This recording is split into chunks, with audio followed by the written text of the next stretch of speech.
Welcome, everybody, to the Slowtwitch podcast. I am Eric Wynn. I am joined with my partner in crime, Ryan Heisler. Hello, everyone.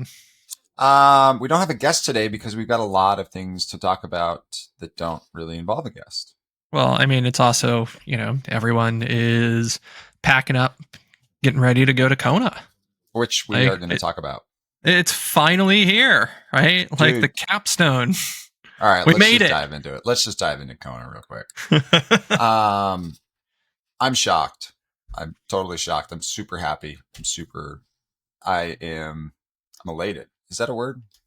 What's that word I'm Elated thinking? is the word. And Yeah, yeah, what yeah, are you yeah. elated for, Eric? Because and I don't, all you haters out there, just like go sit in a corner and cry. There's 2,100 athletes on the start list. And I think that's just fucking cool because we've talked about this. I was worried.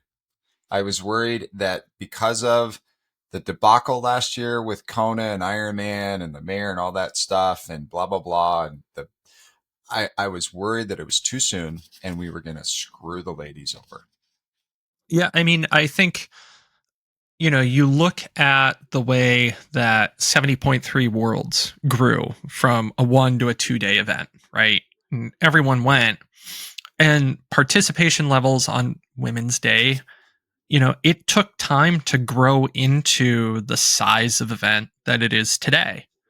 Um, Yeah, and we we didn't always have that scale, right? Like no. Kona, like everyone was concerned. Oh, the women's race isn't going to have as many people racing it. It's not going to be anything. And then you look at the numbers, and you have over 2,000 athletes registered for it, and arguably you have a much better, like you have a deeper women's professional field racing than you did for the men's world championship in Nice. And Yeah. part of that's just because of schedule, and we're not coming off the back of 7 huge races in the month of August. But this really feels like we're getting that build and excitement that everyone was really hoping would be there. And I'm really excited for that. Yeah. Yeah. Well, I mean, I will say that the professional women better have a really big field because they've they've complained about it for years. And so if they didn't, they were gonna get they were gonna get yeah. I mean, They were gonna get their asses handed to them because and kudos to them, ladies. Congratulations, you did it. You kicked, you screamed, you got your day, which is what you deserve. But you know what? You showed up when you got it. well, it So was like you put your money where your mouth was. Like yeah, you said, you know what? If you give us the opportunity, we'll show up. And yeah, they're there. And I mean, there are so many compelling race stories that are going to be coming. You have Taylor Knibb, who's going to make her debut at the iron distance at the Ironman okay, hold on, time out. Championships. Like I know. Let's it's go. crazy. That's I know. next week, though. I know. No, come on. Just what, dude? What do you think? Is she gonna walk? I mean, everyone walks at some point on your No, that's debut not true. Ironman. Yeah, Uh, I mean, I just, does she finish? I, oh yeah, I think she finishes, and I think she's actually going to finish well. I'm not going to be shocked if she's leading at like mile 10 of the marathon. The thing that she's going to run into, which is the thing that she has run into at 70.3 racing, has been nutrition Oh and yeah. getting it right. And like, if there is a place that will absolutely punish you for getting that wrong, it's Kona. Mm-hmm. Um, and that's a hell of a stage to have to learn that lesson. I'm nervous for her.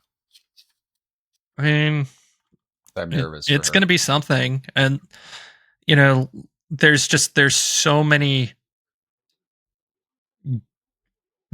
top women there that you could throw 10 names in a hat and draw them 10 different ways. And like, that's your potential for, your podium. Like, I it's know, and so crazy. they're all fit and they're all healthy. I mean, I I don't know of one that's not firing on all cylinders right now. Yeah, and I mean, That's in contention for the podium. Like they're all just ready to go. it's too Daniela, bad it's not this Chelsea, weekend. Taylor, like Sky is really fit. She's ready to go. Like there's just a lot of women that are ready to go. Um, and I mean, it's cool because we're hearing from our partners and everything else. Like you're hearing like the buzz of, oh, we're going. Like this is who we're bringing. Like the Yeah. party's coming. Yeah. And kudos to Iron Man. They went back with their tail between their legs like we told them to do 6 months ago. And they started to fill the expo. So Nice. yeah. So they're repenting of their sins like we all have to do, which I probably will at some point with some of these comments.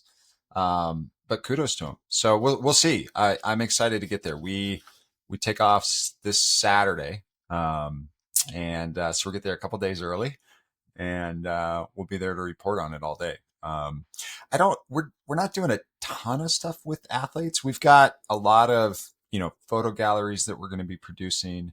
I got Glenn from Corp Vision just cruising around because they've got all these good. He's just got all Yeah. these relationships with these athletes. He's a wonderful photographer. So he's going to be producing a lot of content for us from a picture perspective. And then we've got a lot of people coming to the house this year. We got a house um, because we launched the team, and so we're going to be talking about that. But Certified Piedmontese is coming on board as a sponsor of the team through Good Life. And so we're going to have a lot of really good food at the house. We've got our party on Thursday for those people who saw it on the forum and registered for it. Registration's closed. So we got our guest list. We're going to have a really good, fun gathering. It's not going to be a huge raffle thing like it used to be. It's going to be a nice, pleasant meal where people can hang out and talk and get to know each other. And we're A excited. gathering and celebration, as it were, rather Yeah, than, yeah. like, It's just, I've always loved the Kona gathering for Slowtwitch, but I always felt like people were there for the free shit and then they just left. So, I which mean, I don't blame them, but we're like, still going to give away from some free stuff. But I don't know, man. I don't want it to be just that. I want people to come because they want to talk to people. They want to yeah, interact no. with people. And if CP winds up giving away a meat box, like that's they are. Yeah, they yeah. will. Yeah. Yeah. They will. Yeah. So if you're in Kona, like you want that prize.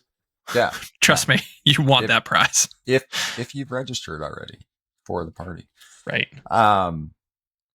So yeah, we just talked to Chris Foster over at Triathlete. And we've got the bike count coming in. It's going to be, we're teaming up like we always do with those guys and ladies and the industry. Yeah. It's the industry's bike count. It's not Slowtwitches. It's not triathletes. It's the industries. It's all of our information. And so everybody shows up. Everybody helps. And we're going to get all of that information to the community, which will be interesting to see because now we have gender split for the first time really ever when it comes to a world championship bike count. Yeah, and it'll be interesting, right? One, to be able to look at the data in aggregate between Nice and Kona in terms of bike brands and what people are riding and everything. But it also, like, you'll have the gender divide, you'll have the geographic divide. Mm-hmm. Yeah. Because, for one reason or another, right? Like, you're deeper in the number of Americans racing Kona than you are that race Nice, just as overall percentage of field. And so we're going to get some interesting data points around like, do we see, specific brands have better market penetration, both for bikes but also components. And I think that'll be really kind of cool to see just how much that splits out, and then even be able to compare that against some of the data that we have from our readers, regarding what they have for preferences and what brands they're considering, as they go into things. Because the one thing that I've been diving into, right, is, it's the quote unquote end of the triathlon year, right? So going through all of our reporting, and I'm looking at when people are really interested in bike purchases. And it's usually like the next 3 months and the first 3 months of the next year. Like that's your bike buying season. Oh yeah. Um, and so, like to be able to take that data and say, like, these are the brands that really kind of have to have like their heads in the game and ready to go, because people are going to be chomping at the bit to buy their bikes. Yeah. Yeah, exactly. We're excited. It's going to be a really fun week. It's going to be hard. A lot of stuff that we're doing, but I'll we're be mainlining caffeine yet we again are for another week. we are bringing the party to the party in Kona next week. So we're stoked about that. Nice. Can you talk a little bit more about the team, just for those who may have missed your announcement this past week? Yeah, we've got some more advertising that we're going to start doing about the team. So we're starting an age group team, and it costs money. The team will make money off of the stuff that people buy. This is a business. I hate to break it to people, but I feel like we truly are doing something unique and different with the team. First of all, we don't want to have a huge team. If this was really a money grab, we would go after as many people as we possibly can. We don't want that. We want max 400 or 500 people on this team. The one thing that has always inspired me about this particular like launch of the team was, I guess, the history of where I came into helping the team that used to be the Timex team that then went to the Sunto team, and a couple of athletes that really at the end of the day, during COVID, when things weren't really happening at all, they really demonstrated the importance that they had to a community, and a community that saw the same vision within that set of individuals. So like-minded human beings with totally different viewpoints in life outside of triathlon, but when it came to what they aspired to be within the sport, they all had that same fire in their belly. And that was, yeah, they like to go and do the best that they can. And they love getting on the podium, and they love, winning their age group, and they're proud of that. But they're also really focused on growing the sport and being the individuals that people can not only look up to, but that they can talk to, and that they're approachable, and that they take the time to explain to anyone and everybody whatever questions that they have. And so over the last couple of years, as a group, because it's been a group decision, we've always talked about, do we want to expand this? And if we do expand this, what does this look like? Right. And what are their individual roles in this and whatnot? And so we've always kind of, the last couple of years, we've had this small little tiny team of small, like 5 or 6, right? Yeah. But we've written articles about these human beings and the stuff that they've done. Primarily Tim Hola, because the guy just did a bunch of crazy, stupid shit that was awesome. And so we just And followed Tim him can around. write, which is nice. Yeah, Tim can write, and but there's you've got Caitlin Stanifer and, some other individuals on the team too that, you know, that they're just kind of, they're more quiet, you know, they don't Right. really want a lot of stories written, but like Caitlin's written some stuff, and just super talented individuals that live and breathe the things that we believe in. Right. And And I go just want ahead. to say, like, the thing that I find super interesting, especially is like this iteration of the team is, you know, starting to come together, is there's different ways to be both aspirational and inspirational, and being able to pull, yes, there are some people who are incredibly talented athletes, but there's also people who are incredibly talented at bringing a community together and really trying to get more people involved in the sport in some way. And the sense that this is really kind of, it's looking for both, right? Like, it's not an either or. It's not just the, only people at the pointy end of the field. It's not, hey, like, we want everyone. It's like there are ways for you to be able to kind of connect with others, whether that's through race results or whether that's through your engagement in a community or something else. And like that provides the backbone of what this thing is. Yeah. Yeah. And so, so we've had this, like, how would it work and blah, blah, blah, and then, um, the, my personal relationship with the people at Certified Piedmontese and Good Life Brands has developed, over the last couple of years, and they share a lot of the same passions that we and team members have.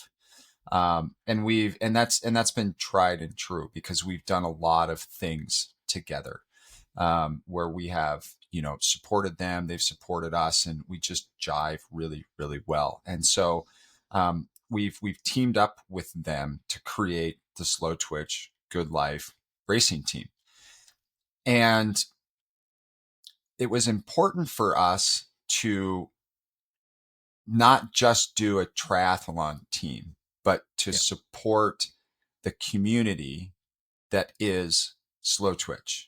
And that community are runners, both road and off. It's cyclists, both road and gravel. It's triathletes. I mean, the only thing that we're not really going after specific is just like swimmers, because I don't think a swimmer that doesn't do anything else would ever really go to our site, right? Um, It's they pretty might, rare. Like, yeah, there's yeah, there's the folks who frequent, there's a swim thread that shows up every month, right? And it's pretty much run by like a couple of people who just swim, right? yeah. And I it's know it's a good little it's a it good is, little yeah. niche, but But they're like, also triathletes. Like Monty's always involved in that, right? Because he's a big oh, swimmer, but he's also, he's a triathlete. right. The thing that I think is, like, as you're talking about all of these different areas, right? Like, this goes back to a lot of conversations that we've had on the podcast about event diversification. Like, people Yeah, aren't doing, like, they're not just doing Ironman. Like, it's like, oh, I'm going to do this and a swim run and a gravel race and something else. And it's like, yeah. well, let's have something for everyone, right? Like, as you choose your own adventure, like, there's opportunity here. Yeah, yeah, exactly. And so, um, so we have these categories, right? Where, and it's been fascinating to see the applications come in, because it's, what are you interested in? Are you interested in the triathlon team, the cycling, road and off team, or the run and trail run team? And like 56% have chosen all, which goes to show you that we're on the right track Right. when it comes to what does this community do. So how it will work is, we're going to run applications for the next week or so, and then we're going to close applications, and we're going to go through all of them, and we're going to, you know we are going to remove people that we don't think are going to be a good fit for the team. It's an application process. We appreciate you applying. we wish you well elsewhere. Now, with that, everyone will get an email and they will have options when it comes to buying kits. So there will be a triathlon specific, team kit. There will be a road. And so the triathlon stuff is made by Zoot. So Zoot doesn't pay us. None of our sponsors pay us money. It's we're buying this stuff. They give us great discounts, but we buy it like everybody else does. And we didn't beat them up on pricing. How much does this stuff cost? Okay, great. Thanks. Wonderful. We'll make that work. So we go in and so triathlon is Zoot. And then we've got cycling is Castelli. Because at the end of the day, Castelli makes more winter stuff than Zoot does. Like Zoot makes great stuff. Castelli makes really, really good stuff when it comes to cycling. And we want everyone to be as comfortable as possible and have the tools that they need to be successful. And then run, we are going after, we're doing a deal with, and why am I brain farting this? Precisio. Okay. Which is 2XU, right? It's Jamie. It's the founder of 2XU. And he legit is making things that are sustainable. And I don't think there's a better partner out there for when it comes to the people that are on trail and runners, from a good feel, truthful story when it comes to the apparel that they'll be training and racing in. So everyone will have an opportunity to order one kit, many kits, whatever they want to do, right? And then they're on this team, right? Okay, so then what happens, right? Well, we've got this list of partners and sponsors and industry things, right? All of that stuff will then be facilitated through our new Shopify account. So instead of having to just get a discount and go buy it and deal with customer service and where else, you guys will be able to come and buy from the Shopify account. And we will be the ones that help facilitate that. So we're the ones that are taking basically a charge of the customer service. Right. So what we're trying to do is we're trying to take care of the community that we're building personally.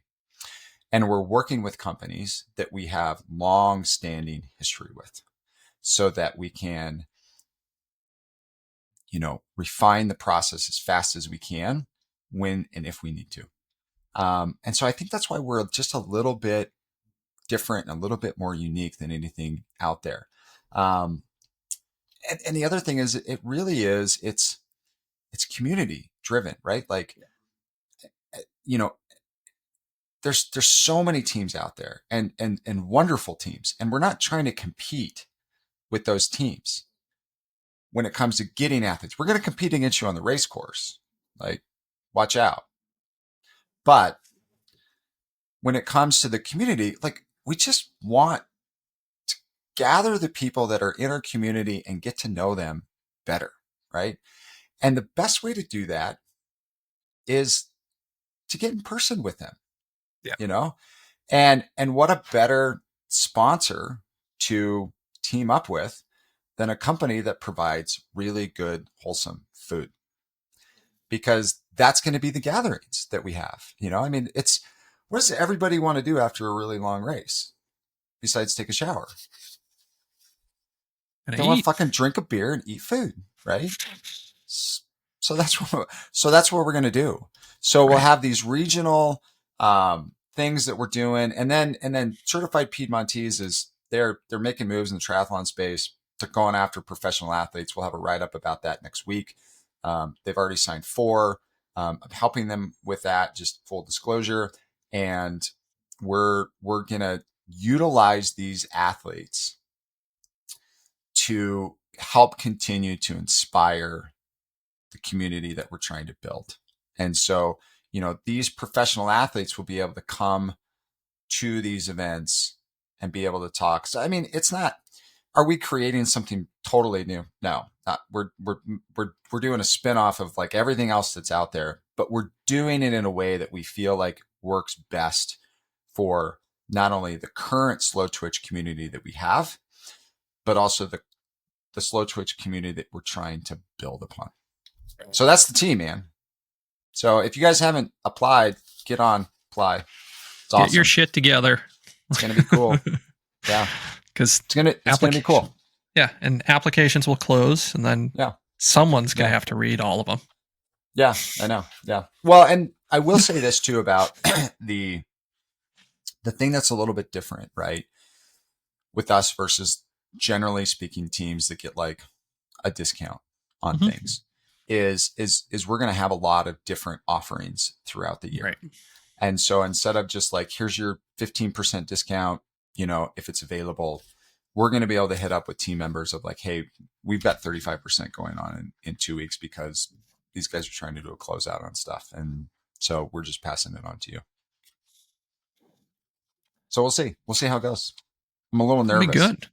I don't, Uh, I fear rejection sometimes, Ryan. as so, are you as nervous about this as you were like going into the deal to buy Slowtwitch in the first place, I wasn't or is it nervous. different? It's different. Yeah, It's different because that's a business transaction. This is this is a personal it's got a little bit of personal. relationship. Yeah. Yeah, it's just different. So Well, I mean, it's also it's not also for new. nothing. I was buying a site that's 22 years Well, I old. was That about to say, right? Like, Slow Twitch is a known quantity, right? Like in terms of a website and everything else. Like this is a cool pivot, and I think a really fun extension of what we are as a community, right? yeah, Because we have that function as news and authenticity in terms of the voices of our writers and everything else, but then we also have like this really strong community aspect of who we are with the forum and the email lists that we have and everything. And so like a team makes a lot of sense to me.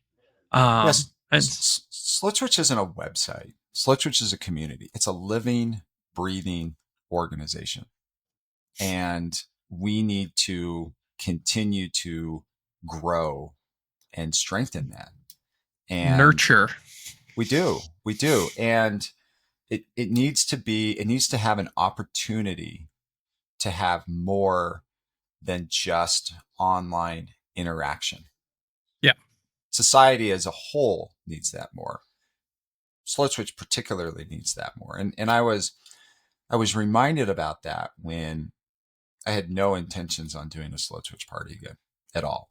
Like I'm like, whatever, it's fine. Like went there last year. Is kind of a pain in the butt to set up. It's hot, and it lasted 2 hours, and like, all right, cool, man. Like whatever. Um, but then people started talking about it on the forum, and there was a lot of you know genuine interest about gathering together. Right. And so that's when I was like, okay. And then I started to see a lot of with very, very little, you know, notices or advertising or whatever. Like we made a Facebook post on our Facebook site. That was it. And we had hundreds of people sign up for just interest in the Right. team. And then we wrote an article and we had that many people apply. So you are going to see some advertisements go out just because we need to advertise towards the cycling and the gravel community and the trail running Yep. community. So we're going to go pretty heavy on it the next week, but it's cool to see. One of the questionnaires is, why do you want to join? And people's reasonings are, they're rad, and I'm excited to do whatever we can to help them achieve what they want within the team and the community, and whatever goals that they have within the sport and in their own personal lives. If we can help them with that, it's awesome. It's what we're here for. It's what we do. So for everyone's gear and everything else, will you only ship via UPS? You're talking about the FedEx Yes. debacle I've had for Yes. the last 3 days, man. Like, dude, FedEx, like, get your shit together. Like, it's ridiculous. I mean, So there's this. So we got a helmet painted, right? Right. out of Connecticut, right? And we got it shipped back. And FedEx decided without anything in my profile, because it's under my account, like that there was going to be a signature required for delivery. Well, once it's in their system, you can't change it. No. Like I've Nope. called, it's you can't. Like it's just you're fucked. It's signature required. And because of all the porch pirates out there these days, the FedEx guy, he can't, like, you can't write a note on the door and leave it there and say like, "Hey dude, love you so much. Oh, it's This direct is me." signature required. Like, yeah. They Yeah. won't leave it. So, I learned this 3 months ago when I had something shipped to a house where I was at a shoot. And finally, like the third day in a row, the FedEx guy finally was just like, "Dude, I can't leave it. I'm responsible for it. The best that I can do is I left it at this location." And I was like, well, you learn something new every day. So anyway, so signature required. So of course I stay home all day yesterday waiting for this fucking package to show up. And at 4:30, I get a text message that said it's delayed. And I was like, yeah, okay, cool. Great. So I log in. There's no information about anything. It's nope. just delayed, right? That was it. I got a text message that it was out for delivery, text message that it was delayed. So this morning I log in again to try to, so they claim that they tried to deliver it yesterday when I got that text message. I was in my Mm-hmm. living room. Didn't No, happen. you didn't. Lies. So then, so then I, so then I'm like, it's like 7:30 in the morning, right? And I'm like, well, maybe I can get to the FedEx because on the look on the notification it says, you can go pick up your package. I was like, well, maybe I can get there in time to like maybe grab it off the truck or at least talk to somebody about the signature thing and blah blah blah because I'm not calling the 1-800 number again. So I get there and of course they're not open until 8:30 in the morning. All their trucks leave at 8:25, and of course the guy, poor dude, he's just like, oh, I'm so sorry, I just got on a truck. I'm like, yeah, no duh, because they leave at 8:25 and you're open at 8:30. Like, no shit.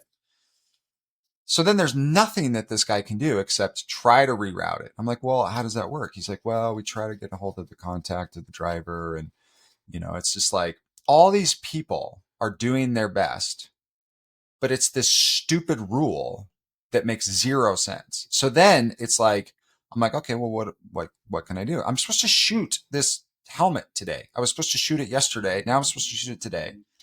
We're all set up. We're ready to do it. I'm totally random in here. I'm sorry, everybody. But so he's like, well, you can come back. And I was like, he's like, we'll hold it for you. I was like, cool. What time? He's like, well, after 6. And I was like, all right. What time do you close? He's like, 6:15.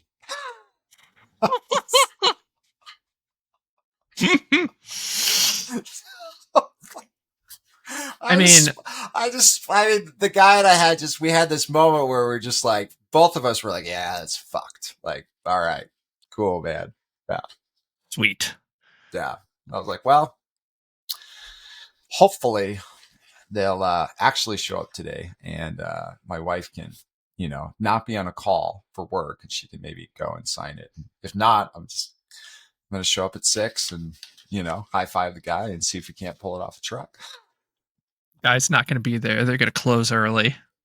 Yeah. It's just,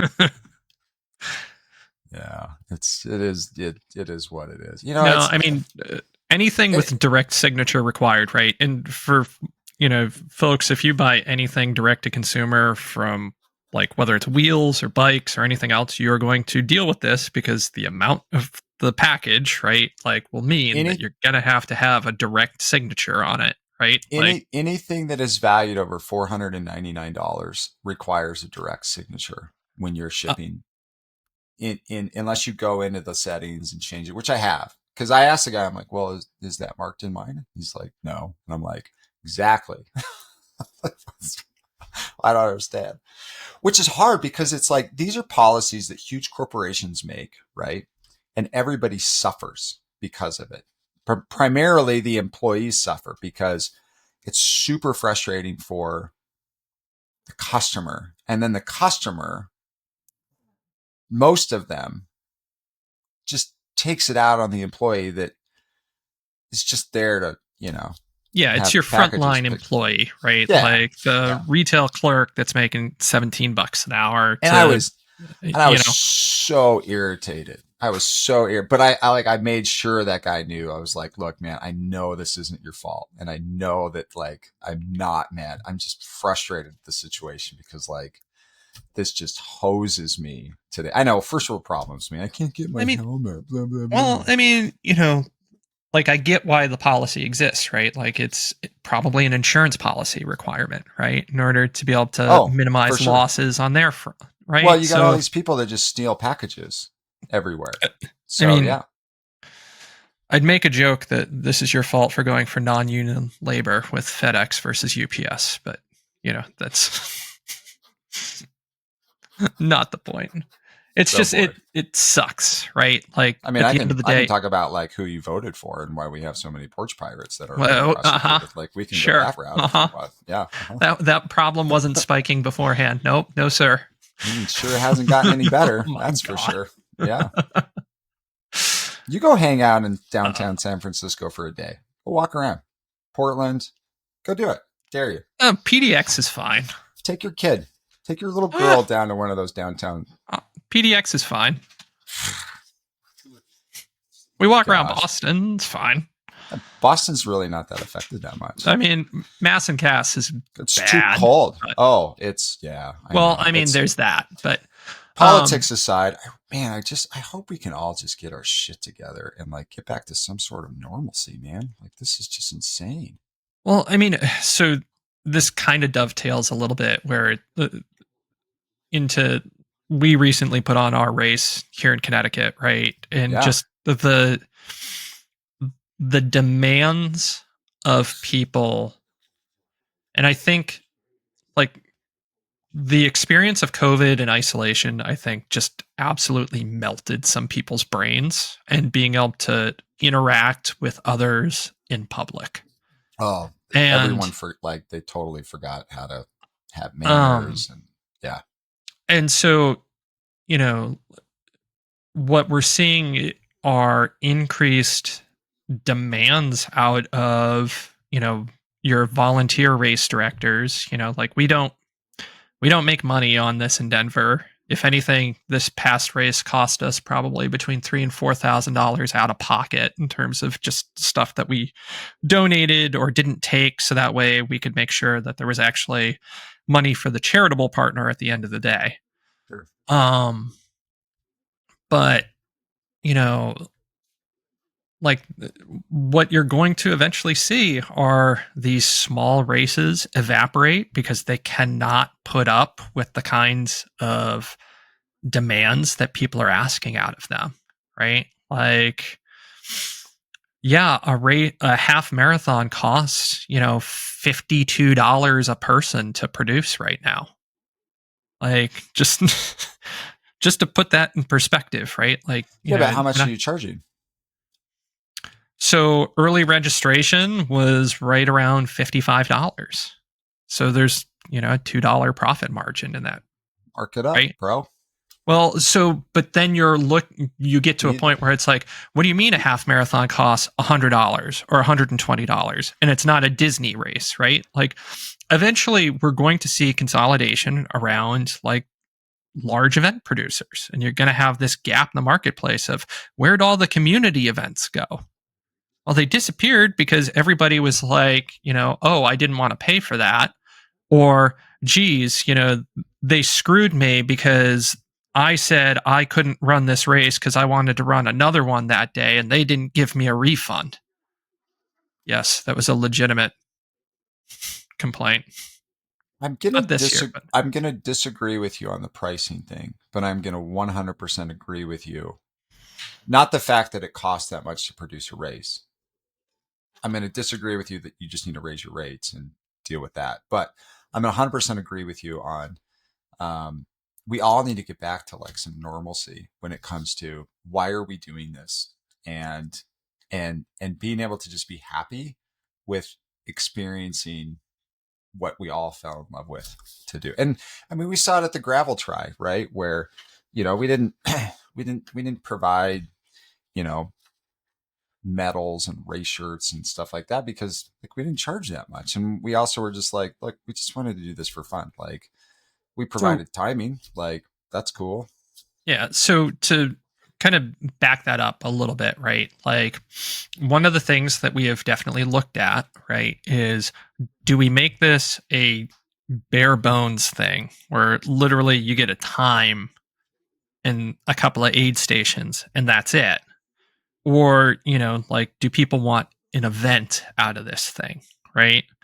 And that's a hard line to figure out in terms of what your audience is really kind of demanding. And we figured out over time, like our audience, like they're the people that are there for a medal, they're there for a t-shirt, they're there for like it's almost secondary that there's a race that's happening with it. But that also means like stuff costs money. Do they care about the charity? Because this Yep. it's the Yeah. okay. Right. So but So I'm gonna have a suggestion for you. oh, okay. You should go Say. the Spirit. You should go the Spirit Airlines route. So So you should go bare minimum, right? Like, hey, this is how much it costs to put this race on with timing. This is and just be honest with people about it instead yeah, of so so. Well, let me finish. Let me finish. I'll Right? get there. I'll Okay. So explain. okay. So right, and then everything else is a la carte. You want a medal? This is how much you pay. You want a T-shirt? This is how much you pay. This is our cost. This is how much goes to the charity. And at the end of the day, you allow your community and your race to determine whether or not it wants a race for a charity. Not you and your race organizer. It's the community that decides whether or not that charity event exists or not. Yeah. Because then they have ownership in it So instead of just thinking they do. Right. So one of the things that we've done, and Kelly may wind up writing this up for us, is she actually breaks down and has like shown people like this is how much it was for timing per person, right? Like this is how much a shirt cost per person. And one of the more difficult parts that we're seeing as a trend line is people are registering for most events that aren't their big A race of the year later and later and later and later, right? Oh, So yeah. we Big had time. and so, if you're doing this kind of like off the side of your desk or anything, like it's harder to build that curve of when will registrations happen. And keep in mind, right, like medals have to be ordered 6 months in advance in order to get them on time. Shirts, you can push later and later, but sometimes you're going to run into, like we did this year, like no shirt manufacturer had enough of the same color in stock for women's cut shirts. So we had to kind of like piecemeal a few different shirt options together. It wound up working out great, Yeah. but shirt cost alone almost doubled from the race that we produced in April to now, which is just crazy. Like inflation's real. Oh, I know. And it's not what they say it is. It's way higher. Like our food cost actually was relatively flat. Part of that is because, thankfully, one of our friends actually owns a regional set of grocery stores. Yeah. But we were able to do, quality food for people. But, timing's almost $10 a person. Oh, I know. Right? Yeah. Like it's just, and that's not to say that there's any fault with that. Like that's just what the cost is. It's a lot. And, I mean, timing's a lot. Timing used to be $5 or $6 a person, right? They also do more than they used to. Like, yeah, I mean, they come in like, with shout like inflatables now, and like, the results are there faster, and like it's. I mean, shout out to Jenna Ginsburg and her team at All Sports Events, right? Like we've used her forever, and part of that is because I can tell them this is what I need, and I have absolutely nothing to worry about. Mm-hmm. Like her main ops guy, Carl, is the absolute man. Like takes care of everything. They had a tracker this year to tell me how many people were still out on course, what bib number they were, like Yeah. everything. And it was so nice to have that. The other nice part, and this is somewhat selfish, but it rained on race day, which meant like we had zero complaints out of people who were actually there. Mm. In part because, like you wind up with kind of people who are prepared for the elements when you Yeah, you're the have something hardcore that's a little more athletes. difficult. Yeah. Yeah, you don't Um, have the new people that don't really know what's going on that generally are the and it's not even the new people. It's just there are some people who like it. I think there's this um, failure to comprehend that an event production is different than buying something on Amazon. You don't get to return it for any reason. yeah. Um, like if there's something that we fuck up, like we're gonna own that, right? Because that's that's the thing that's in our control. But stuff that's not in our control, say like the fact you suddenly can't run the event, does not make you entitled for something. Yeah. Um, we'll see. Like, I mean, you saw kind of like a lot of questions on our forum about Twin Cities canceling because of weather, right? Like race directors do not want to cancel races No. ever. Mm-mm. Like especially on race day because everything is paid for. Like the money is gone. And if you're, like if you're a for profit and you do this as a business, right? Like, okay, I would hope you're insured against that loss in some way. Mm-hmm. But, like if you're kind of like a community race director, like I don't know what else you're supposed to do. Like, Yeah. Yeah, it's tough. It's why we're not in the race business. you mean you don't want to hop into that on No. top of the team? No, we help with the Great Plains gravel try. That's about it. So, I think that's a uh, good place to draw the line. yeah, it's fun, and I get to participate in it. So, it's cool. You've got some Um, content going up on the site soon, bud. I do. So we I just spent a couple of weeks on the new Wahoo kicker move, which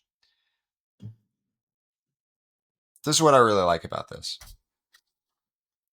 I'm going to explain this in a little bit more detail than I did in my article because I kind of touched on it and I'm going to touch on it again. But obviously, it's not the first time that we've seen a either stationary bike or a bike on a trainer with, forward and back motion and also side to side motion, right? They didn't invent this. This isn't like a new thing.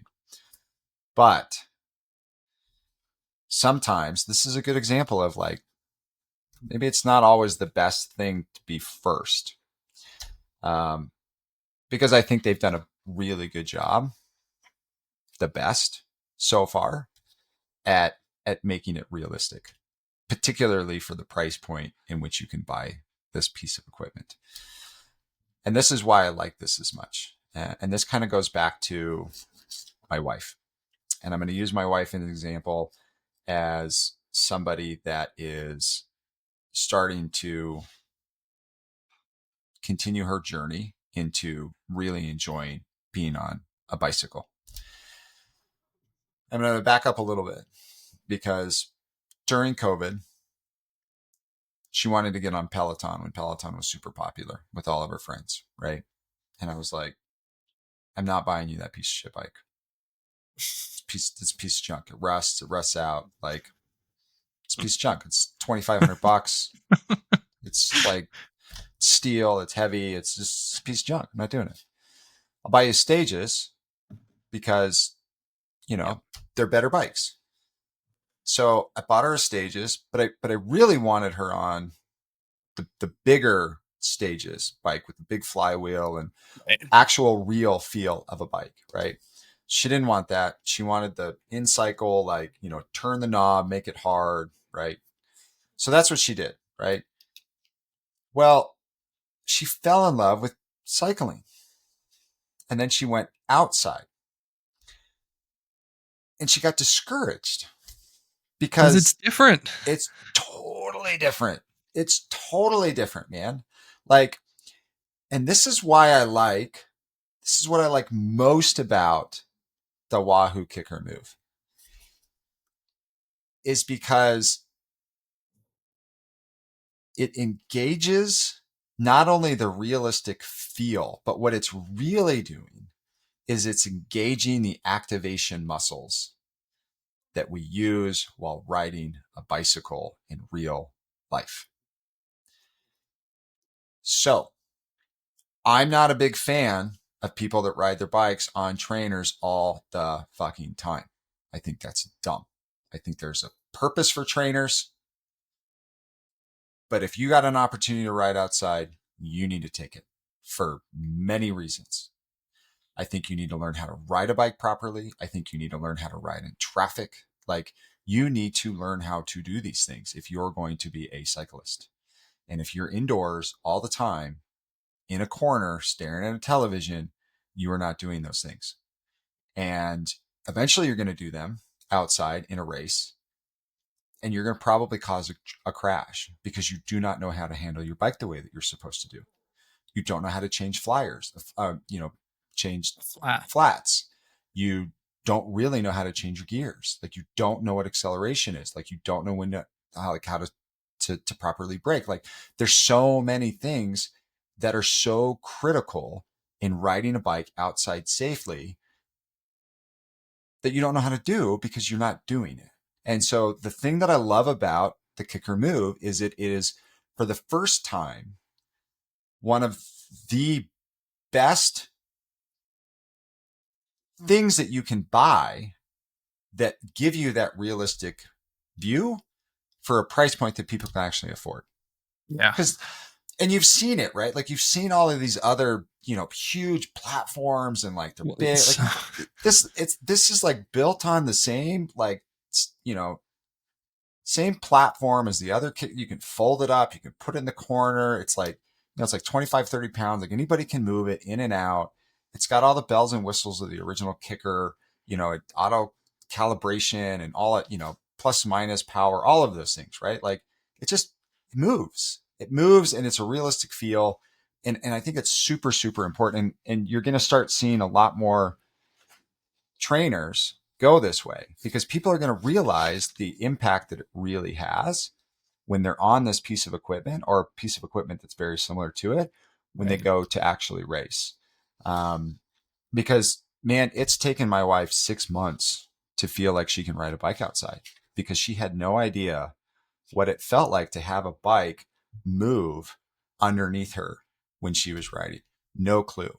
And so when you're talking about, households that have more than one rider in it, or one rider and the other partner wants to get on a bike and start learning, it's like they've been on training wheels since day one, and they're going to be so much more effective when they get on the road and get out there.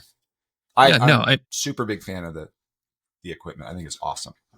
I mean, I think it was 2 years ago we did kind of like our ultimate indoor training guide, and I had selected a couple of trainers and everything else, and the thing that people in the comments got on me about was that I didn't include any of the platform tables or anything like that for doing rocker. And, I was like, none of them at this point, I feel like, do a good enough job at making it feel realistic enough.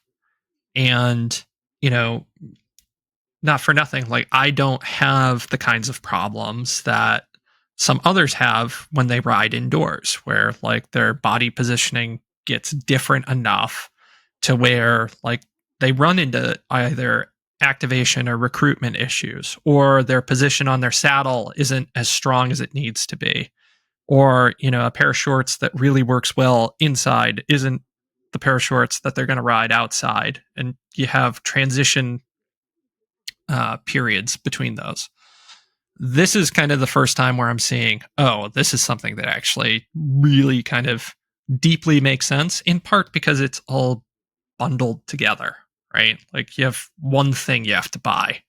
And like I love my kicker.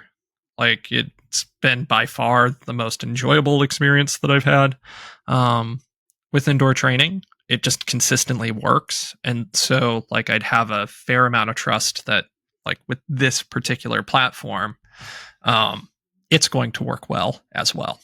Yeah, and I mean, it's bulletproof. Like it's yeah, it's good. Yeah, and I'm a big fan of it. Um, and then the other thing that's going on in the industry too is Wahoo and Zwift have figured their shit out, which woohoo! which I think is great.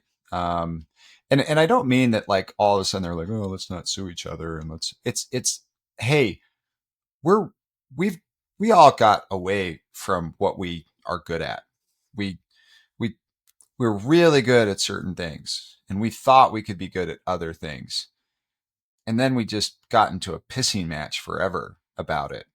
And now they're like, you know, Wahoo's realizing that they're not super great at indoor stuff, like when it comes to the animation and all that. They're really good at software and hardware, like really good at that.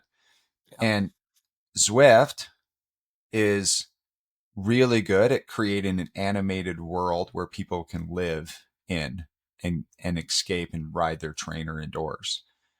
And so they're working together again on that. Um, and I even say in my article, like I'm probably going to have to get on Zwift again because I got off it. I didn't I like know. the way that I didn't like the patent infringements that they apparently had. I didn't like the way that they handled themselves with that. No, and I mean, I wasn't a fan of it at all. I thought it was a dick move from both parties and it was stupid. And so I was like, I'm done with this, man. But live on, forget, forgive, whatever. time and money heal all wounds. Yeah, Um, yeah, but and I mean, it really comes down to like what does Wahoo really do better than frankly anyone else? And it's like they make absolutely bulletproof trainers, in my opinion. Right? Like yeah, it's just they're great. And Zwift has they've kind of been the leader in the clubhouse when it comes to indoor cycling platforms, right? Like it's if we polled our audience, right? Like the oh, majority would, we like did, Zwift yeah, wins out. yeah, Um, yeah. But they need to change still a little bit. Like, and I told them yeah, this. What I don't like about Zwift, and I'll this is what I don't like about them is their entire business model is to keep people indoors on a trainer. Like that's where they make their money. Monthly subscription indoor on a trainer. They want and people to be events, there yeah, all the time. Yeah. yeah. And they're not teaching anybody in that experience how to get outside. And this is where I want them to pivot. I want them to teach people how to write outside. Like, I don't know how they're So, going to do it. I could be wrong, but well, so the whole point no, I get. is to get you through the times that you can't ride a bike outside so that you can ride a bike outside.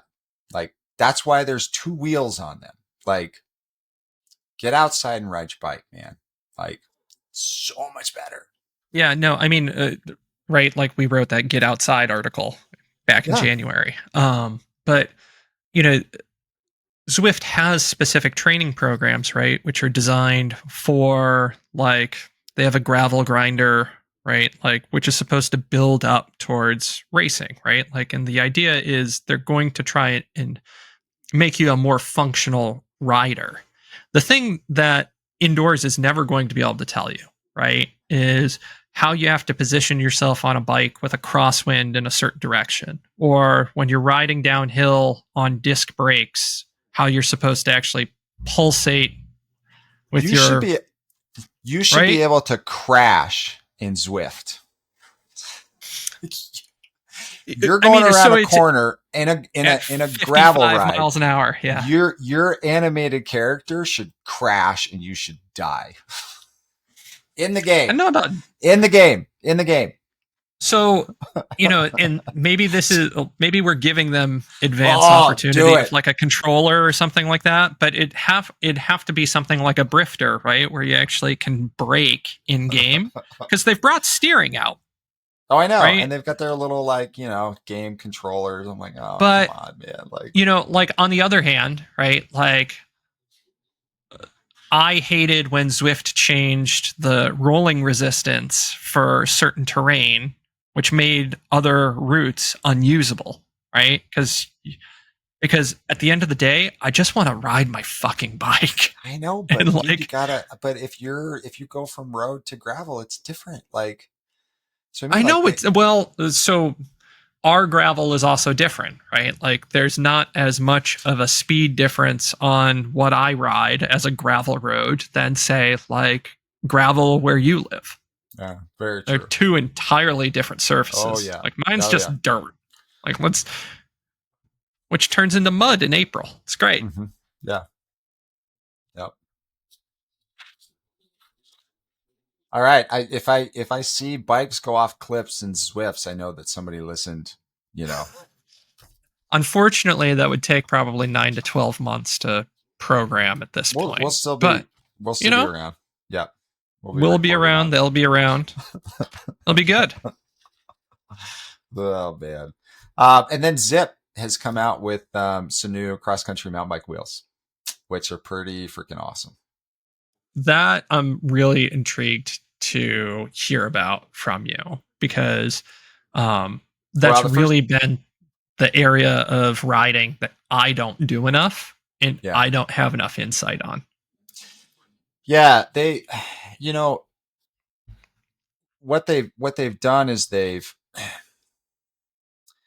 they've mixed the beginner wheel and the hardcore wheel, and they've brought a lot of, I don't want to say flexibility to it, but they've brought a lot of real life feel to it. And this kind of goes back to their whole campaign on hookless, right?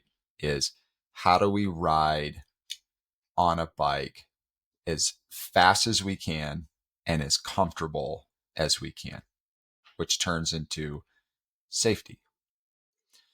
Because if you can feel what's going on underneath you, you have more control of what's there, and you Right. have more grip on the time and all that stuff, right? So you know that's what they've claimed to have done. I haven't been able to ride them enough to really get a better handle on it, but I plan on it. Yeah. So, but we've got an initial. We'll have a ride about it tomorrow. Mostly just the specs of like, hey, this is what they're doing. Here's the first look. What do we think? Blah blah blah.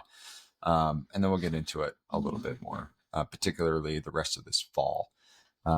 Because I was I going to say, wanted, definitely not next week. yeah, no, I wanted to be able to ride on them more in the fall around here, because that's when I'm going to be able to really test out what they're claiming that these wheels do, because the conditions will be right. It won't be just like this hard dirt rock with no moisture, no nothing. It's just like hard packed shit, right? That's Utah in the summer. In the spring and fall, it would be like if I went up to Seattle and actually went mountain biking, or Bentonville or whatever. So I kind of, had a lot of stuff going on, kind of needed to wait a little bit. It was also delayed a lot. The launch was supposed to be like 3 months ago. So that kind of messed some things up, but we're excited about it. It's cool. It's good stuff. It's good to see companies innovating still. Yeah. And I mean, if anyone's going to innovate in the wheel space, like there's a 4 letter word for it. And it's not suck. No, no. Oh, all right. Well, Ryan, what else? What did, let's wrap this up here for a second. What are your responsibilities in Kona? You're not going to be there. You're going to be reporting on it. So what are you going to be writing about? What do we? Let's tell the people what they're going to get. So, I mean, you're going to have the Pro Field preview come out early next week. You'll also have, obviously, the big race coverage story. I'll be editing pretty much every piece, whether it's photo galleries or anything else. Like, expect to see a lot of stuff with my name on it. And basically make sure that all the great stuff that you all are capturing on site is getting its moment in the sun, either on site, on social, or some other way. Which, you know, again means I'll be mainlining caffeine for a whole week. Mm-hmm. So if anyone has some Starbucks or Dunkin' Donuts gift cards, I'm your guy. You already drink enough to caffeine, man. I mean, coffee consumption should be measured in gallons, right? No, that's bad. Right? I'm not going It's to tell fine. you what to. You're a grown ass man. It, it's been really shitty because the last like 3 nights I've woken up at like 11 o'clock and not been able to fall asleep again until 2 a.m. I haven't slept well either, man. I've slept good, but I've only slept for like 4 or 5 hours, and then I'm wide awake and my head's just going. See, it's the first time it was because, we have a 19-year-old cat. He is still spry, still, like he mouses for us, keeps, animals that shouldn't be in our house out of our house. Like, great cat. But he decided that he wanted to drink from Kelly's water cup that was on her nightstand the other night. And he knocked it over, scared her, so she yelled. So I woke up, and that shot of adrenaline then kept me awake for the next 3 hours. Mm. And I have woken up at the exact same fucking time 3 days in a row. Have you dreamt about cats? No, I haven't dreamt about shit. Dude, you gotta become Sucks. a dreamer, man. Oh, no, like my Apple Watch and my Garmin are both yelling at me about sleep quality. It's great. It's the one negative about all of the trackers and everything else. Like, I don't need reinforcement that, yeah, your sleep sucks. No shit, Sherlock. I can feel it. You're telling me nothing different. Dude, you gotta take that off, man. Don't wear that stuff. Take it off. Take it off at night. I quit My wearing my coach watch like 3 demands months ago. these things. Tell your coach to fuck off. Like, yeah, I do that, and she's like, ha ha ha. That's okay. Away we go again. It's fine. It's fine. It's fine until you wake up the following morning and you feel bad about yourself because some technological thing is telling you that you had a bad night's sleep. It just means that, I'm more prone to throw a golf club instead. Right? See, I'm telling you, man, it's not good. Oh no, like there is something majestic about seeing like a 9-iron helicopter through the air after you've decided that you suck at this game. All right, we're getting way off target here. It's as good as Norman Stadler throwing his bike. Oh, shut up! Whatever he said. Yeah, twice. Another flat fucking tire. Isn't it like 2 or 3 times he like threw that bike down? Man, what a memory lane. See, right? Like, it pays off, and it's a Kona tie-in. We all win. All right, really quick, who do you think is going to win next week? I think Lucy finally breaks through. Okay. The perennial bridesmaid finally gets her moment in the sun. Do you think Taylor's going to walk the marathon? She will walk at some point in the marathon, probably when she's leading, and probably in the energy lab. She'll go that long. I think she'll lead till about mile 18, and then like the look of melted ice cream will happen. I think that's going to happen towards the end of the bike. And like, it is shocking to call her a dark horse, but I mean, Daniela hasn't done much of anything this year. It's been all or nothing, right? I think she And wins uh, personally. I I think she's going to be up there, but I think Lucy might. The one advantage that Lucy's going to have is she's going to have somebody who's going to swim like she does and try to just get away on the bike. And that's like that's been the difference maker, right? Like she's always had to kind of work on her own. Um, so I think that's where you'll see some really interesting race dynamics. I think Danielle will probably be like in that sort of no woman's land somewhere, you know, 8-10 minutes back. But she won't have Anne Haug with her either. Yeah, it's gonna be fun to watch, man. I can't wait because you get. I also think it's gonna be slower than it has because those women don't have those slow age group, not age group, but pro men and fast age group men to ride with. Well, I mean, so we saw this with the Women's Day It's last year, right? Like the times were still. I mean, Chelsea's time was great, right? Like it was also the it's a best weather fairer race. ever. Oh yeah, 100%. Like I'm Well, not I mean, saying so anything else. that's always the question mark. Like, Yeah, what's the is it weather going to going to be be like? 25-mile-an-hour winds? Like, how exciting are we going to make this? Yeah, yeah. Maybe the gods will give us an absolutely epic weather day. All right. Until next week. Until Thanks for Kona. joining, everybody. Yeah, exactly. Appreciate it. We may have 2 episodes next week. Who knows? We'll see. See what the hell we can get done. All right, But everybody, until have a then. good. Yes, over and out.